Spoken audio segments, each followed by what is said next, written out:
I'm actually completely blind. So I've been blind since birth. So no, I can't see a single thing into PixieBot. And it will describe what's happening in the video frame by frame, scene by scene, which is a really, really super cool piece of technology. It enables us to create music videos as well. Imagine creating AI music and AI music videos and never having been able to see those videos. Today, I interview Stephen Lovely, a completely blind AI music artist that will completely change the way you view AI tools and what is possible. I really hope that you watch this interview. I'm going to do a separate link down in the comments for our conversation. He's just a super inspiring guy. It moved off of the topic of AI tools towards the end. A really good resource if you have some sort of disability and you want to know what's possible. This guy does what is possible. So stay tuned.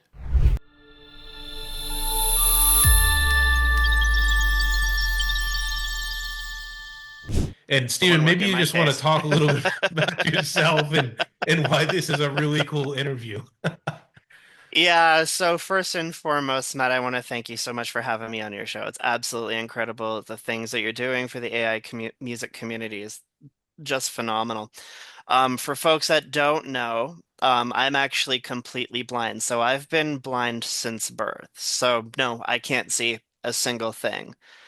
But what AI and what technology has been able to do for folks in similar situations, such as myself, is it gives us that accessibility to be creative, right? So when you see my YouTube channel, for example, you'll see music videos. Well, how does a blind guy create music videos? Sure, Matt's asked himself that question a couple times before I answered. Luckily, you answered yes. Yeah, lucky.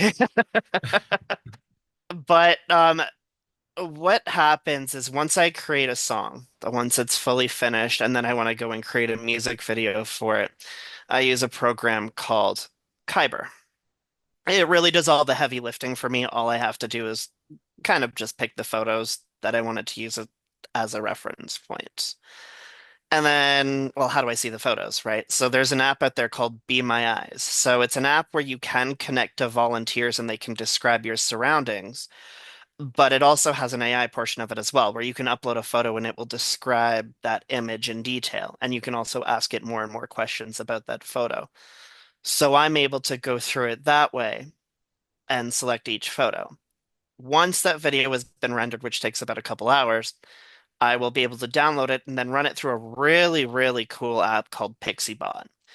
So then I'll upload that video into PixieBot and it will describe what's happening in the video frame by frame, scene by scene, which is a really, really super cool piece of technology. It enables us to create music videos as well.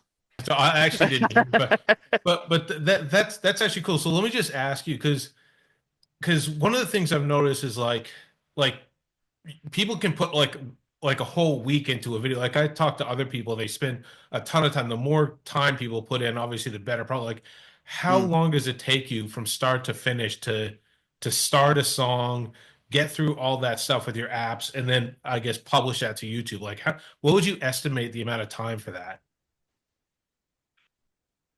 I would say a month, maybe more. A month for one song. Well, I'm going through and I'm writing lyrics, and then I'm trying to compose it through Suno. And I'm kind of a perfectionist. My Suno dashboard looks like a messy mad scientist lab, gonna Yeah. be completely honest. It's a disaster. I have over 1,000 pages of clips that I just don't use. I've never deleted anything, nor have I ever disliked anything. Yeah. So I just kind of like go back and I'm like, oh, this looks great. So I mean, it can take an upwards of a month for one song, just because I do have OCD when it comes to music, especially, and kind of the notes that I can get out of it, the sounds that I can get out of the vocals, the sounds I can get out of the instrumentals. I don't work, me personally, with longer than 10 seconds of an extension at a time. And there's a reason for that. It just gives me a lot more creativity when working with the program. And then once that's done, the video is honestly the shortest part of it all. Yeah. The video can take, anywhere from a few hours to a day just because I'm not doing all that heavy lifting. Kyber is. Yeah. I'm just selecting the photos. Yeah. So, and upwards, it can take me about a month for a song plus a video. Yeah, right. Yeah. I mean, that's obviously a long time. If you weren't writing the lyrics, what do you estimate it would take? A week, a couple days? And the reason I'm asking this is I would because, say a week. yeah, and I've actually had other vision impaired people mention that this is a thing that they sort of like. So, I mean, I'm hoping that this interview is something you can put out to people that you know, and I can people imagine um a few hundred other people that are vision impaired going, "Oh my God, I can do this. That's awesome." So, Absolutely. The so sky's kind of the limit now with technology and what we have. And I love hearing people's creations. I listen to your videos, Matt, and I'm like, "Oh, that sounds good." So I'll click on that one. And then I'll end up subscribing because I love to see the creativeness out in the community, yeah, you regardless talking of about how you my actual music channel or my AI DIY? I didn't get to do that as deep of a dive as I was hoping to. Like, obviously, like your story is interesting, so I've done a bit, but I haven't done anywhere the deep dive that I was hoping to do leading up to this thing. But that's cool because we get to have a chat, and it's not absolutely. prompted at all, which is really cool. Absolutely. And I really encourage more people to create more music because I mean, the with AI and with the technology that we have, the Pandora's box has already been open. Mm. There's no way that they're closing that box, right? So I just encourage people to create and practice, and that's basically what I did for a year. I've messed up so many times creating music and releasing stuff when it wasn't supposed to be released, which is why I'm really excited for this album coming out on March 23rd, which is going to be March cool. 23rd. Talk about that album. Talk about that album. 23rd. The album is Darkness Falls. And if you go to the Bandcamp page, you'll see that it has the cover art is essentially a human heart. And essentially, the premise behind it is the human heart can overcome anything. As long as that's beating, you may fall, but you will also rise. It's not about the fall, it's kind of how you get back up. And those songs on that album took me a very, very long time to write. Yeah, yeah. It sounds like if one song takes you that long, I guess an album is going to It took take you. me, honestly, it took me like around 7 months, maybe a little longer. Yeah, Because in yeah, the meantime, while I was doing that, I was practicing, right? Because I mean, it takes a lot of practice with Suno. There's a lot of things that you can do, but there's no kind of guide yeah. to And guide you you through the saying you're a basics, right? So perfectionist, I can imagine. Like, I get involved in a lot of like household products and projects and stuff, and when you're you're not going to be universally loved either because I no. mean, there's people that still swear by Suno 3.5, but like it's 3.5 is hard to work on. But what do you think? Like, obviously 4.0 to me has cleaner sound. It doesn't have that synth sound, and I Hmm. don't know. Like, I'm assuming because you're 100%. The hearing part of it is tuned in especially more. I'm Yeah. guessing that hurts you badly because 3.5 for me is hard to listen to. Well, I Hmm. mean, talk about that a little bit. I would suppose because a lot of our audience is going to be Suno. Like, do you use Yeah. Udio at all? No, and their platform isn't really that accessible, and they've never come out with a statement saying that they're going to make it more accessible, which is Oh. It's Suno it's has it's come good to out talk and they've about. said, yeah, I mean, Suno has come out and said, we want to ensure that we can have our platform accessible for all people with all sorts of, abilities, right? I have a blind friend of mine who kind of from time to time does testing with the developers, so it's really cool. I really like it. I really like what the creators of that platform are doing, Yeah. not just for all of us, but I mean for a segment of the population that I represent. Yeah. To talk about in what ways they're accessible, just because we're trying to obviously appeal to that audience. Yeah, so when I say accessible, I mean things like when I'm doing things on a computer, for example, or a phone, I use screen reading software. So what that would do is it would take everything that you would see on your screen, but translates that into speech so we can understand kind of what's going on, Mm.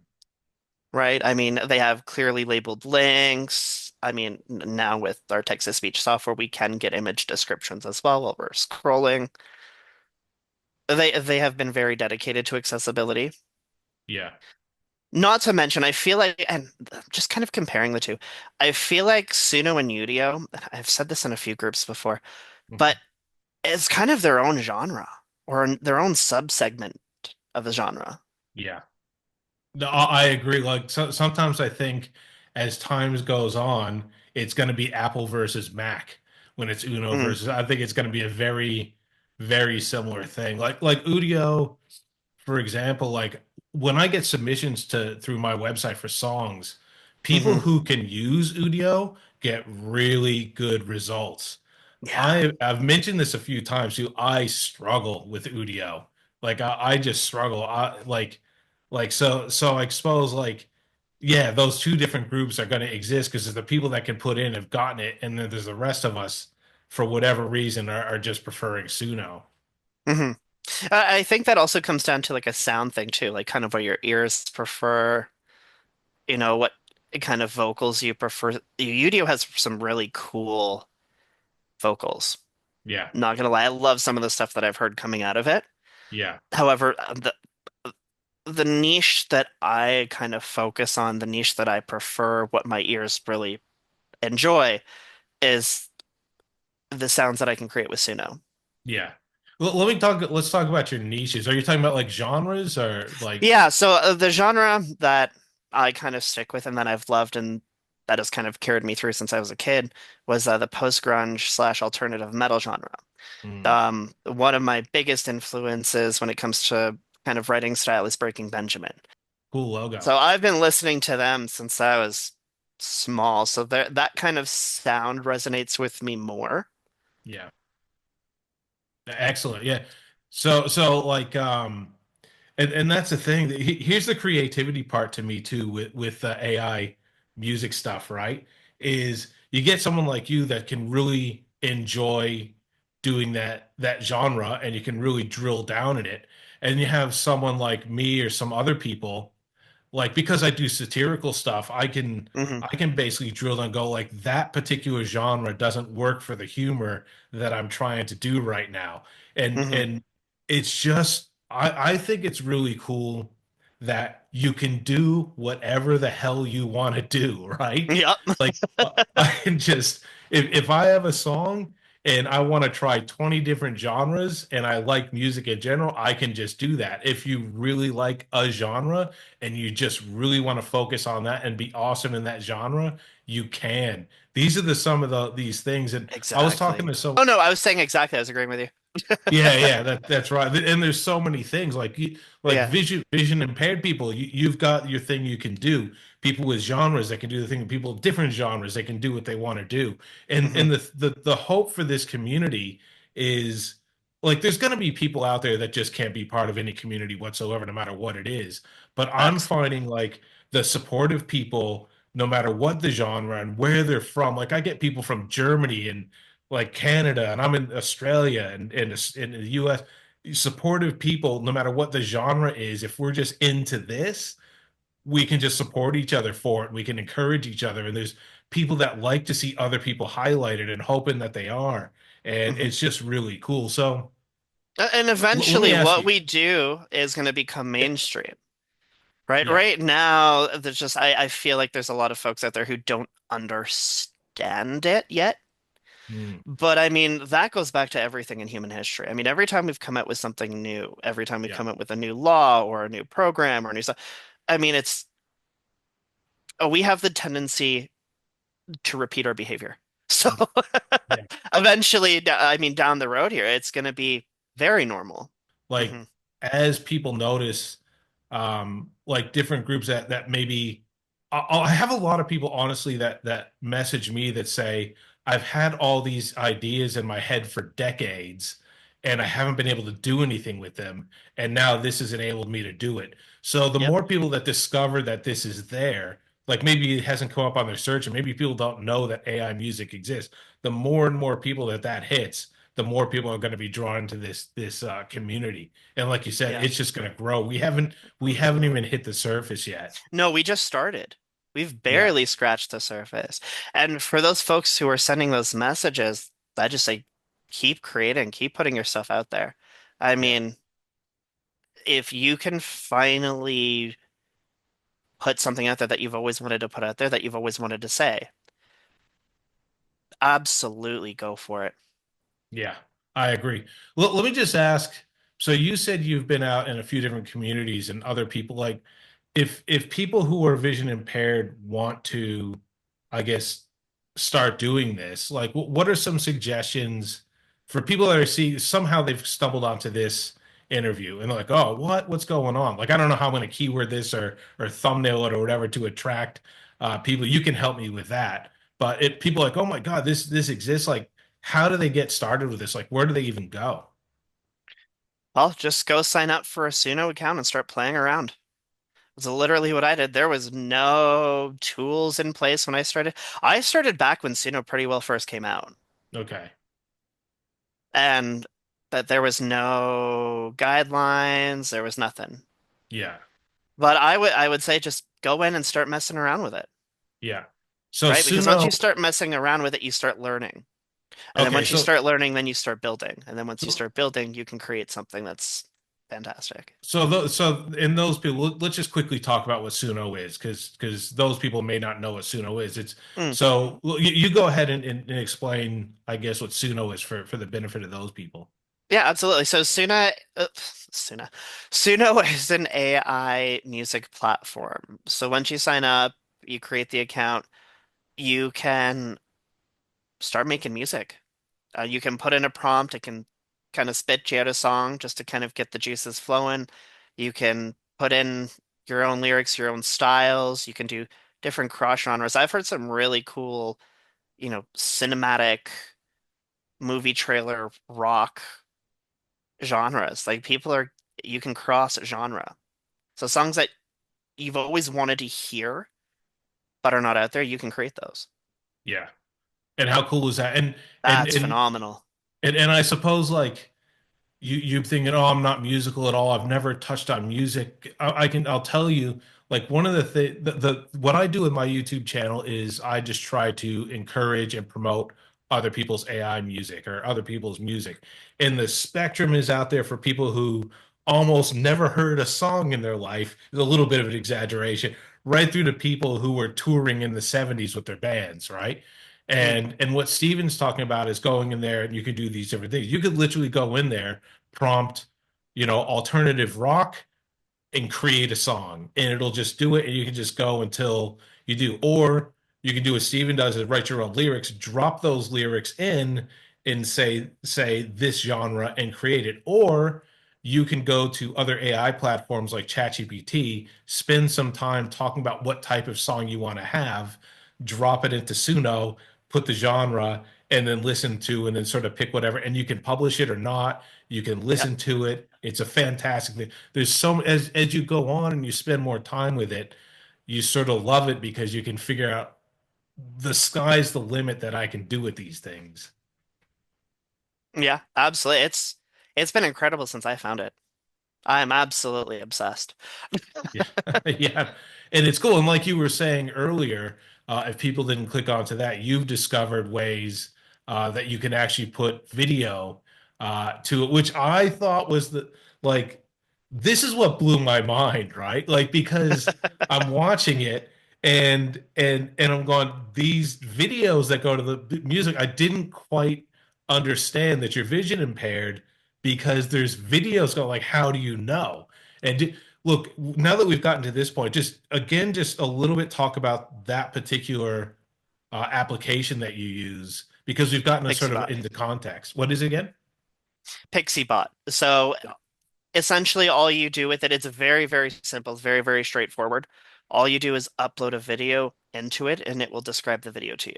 So, and there is actually an example on my YouTube page where I did a regular music video and then I did an audio describe music video. Yeah, so cool, so cool. It's so simple. All you do is upload it.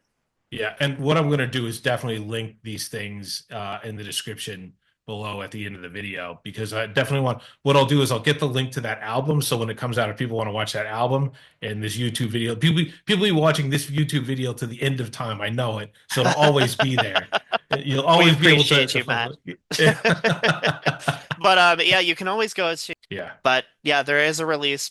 Not a release party. I keep saying release party, but a listening party. The album does come out March 23rd. But if you want to go and preview one of the tracks that's out, you can go to Stephen Lovely. That's StephenLovely.ca. That will just redirect you to my Bandcamp page, and you can RSVP. I'll be in the chat, so I would love to meet some of you folks. Yeah, that's awesome.